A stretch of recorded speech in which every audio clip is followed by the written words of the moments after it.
നിങ്ങളുടെ favourite shows ഇനി ഒരിക്കലും മിസ്സാവില്ല. ഇപ്പോൾ C5-ലൂടെ കാണും നിങ്ങളുടെ ഫേവറേറ്റ് ഷോ തികച്ചും സൗജന്യമായി. അവൾ എന്താ അവിടെ ചെയ്യുന്നേ? നമുക്ക് കേൾക്കാൻ പറ്റാത്ത കാര്യമൊന്നും ഇല്ലല്ലോ അവൾക്ക് ഡോക്ടറോട് സംസാരിക്കാൻ. നിനക്ക് നല്ലൊന്നും ചിന്തിക്കാല്ല. വിഷ്ണുവേട്ടൻ എന്തിനു ദേഷ്യപ്പെടുന്നേ? എന്തെങ്കിലും കള്ളത്തരം ഉണ്ടോന്ന് അറിയണമെന്നേ ഞാൻ പറഞ്ഞോളൂ.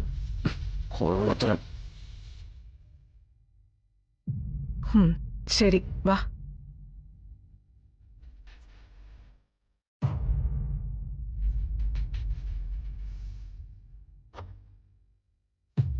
പ്രീതിയുടെ വയറ്റിലിപ്പോ കുഞ്ഞില്ല ഹെലൻ.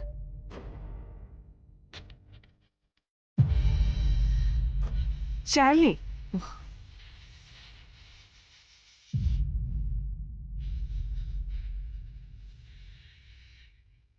എന്താ ഇവിടെ?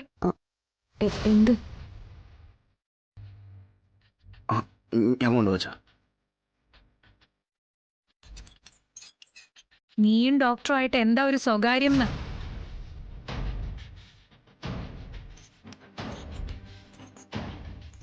ഞങ്ങൾക്ക് കേൾക്കാൻ പറ്റാത്ത എന്താ ഇവിടെ?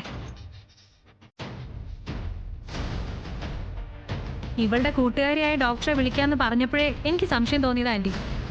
എന്തോ കള്ളക്കളി ഉണ്ടെന്ന്. എന്ത് കള്ളക്കളിയെന്നാണ് നിങ്ങൾ ഉദ്ദേശിക്കുന്നത്?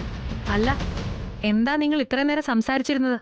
പ്രീതിയുടെ കാര്യം തന്നെ, അല്ലാതെ വേറെന്താ? പ്രീതിയുടെ വയറ്റിലെ കുഞ്ഞിന്റെ കാര്യം എന്നൊക്കെ ഇവള് പറയുന്നത് കേട്ടല്ലോ.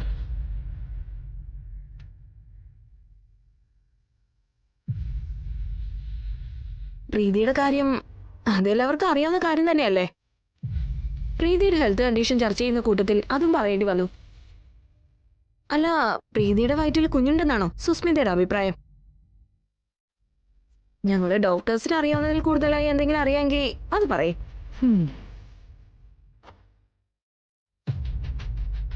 സത്യമേ, ശാലിനി വിളിച്ചതുകൊണ്ടാണ് ഞാൻ വന്നത്. നിങ്ങളുടെ മകളെ നോക്കാൻ. ആദരിച്ചില്ലെങ്കിലും അപമാനിക്കരുത്. Sorry doctor. ഡോക്ടർ ഒന്നും വിചാരിക്കരുത്. സുസ്മിത ഒരു പേഷ്യൻ്റാ. പാരമ്പര്യമായിട്ട് സംശയരോഗമുള്ളൊരു കുട്ടിയാ. അതുകൊണ്ടാ അച്ഛനമ്മമാരോട്ട് പോലും പിരിഞ്ഞു നിൽക്കുന്നതേ. ഇയാളെ ഞാൻ. ഡോക്ടർ, പ്രീതിക്ക് എന്താ പറ്റിയത്? രക്തക്കുറവുണ്ട്, ആരോഗ്യം തീരെയില്ല. അതുകൊണ്ട് തലചുറ്റി വീണത്. ഇപ്പൊ മരുന്നിന്റെ സെഡേഷനുള്ള മയക്കത്തില്ല. ഭക്ഷണം നന്നായിട്ട് കൊടുക്കണം. വൈറ്റമിൻസും അയണുമൊക്കെ അടങ്ങിയ ഭക്ഷണം കൂടുതലായിട്ട് കൊടുക്കാൻ ശ്രദ്ധിക്കണം. ശരി ഡോക്ടർ. ഇടയ്ക്കിടെ പഴങ്ങളും ജ്യൂസൊക്കെ കഴിക്കാം.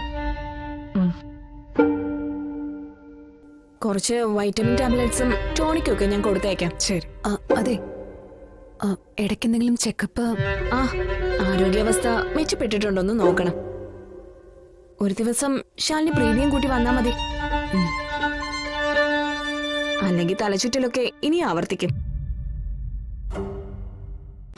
ഡൗൺലോഡ് ചെയ്യൂ C5 ആപ്പ്. കാണൂ എല്ലാ എപ്പിസോഡുകളും സൗജന്യമായി.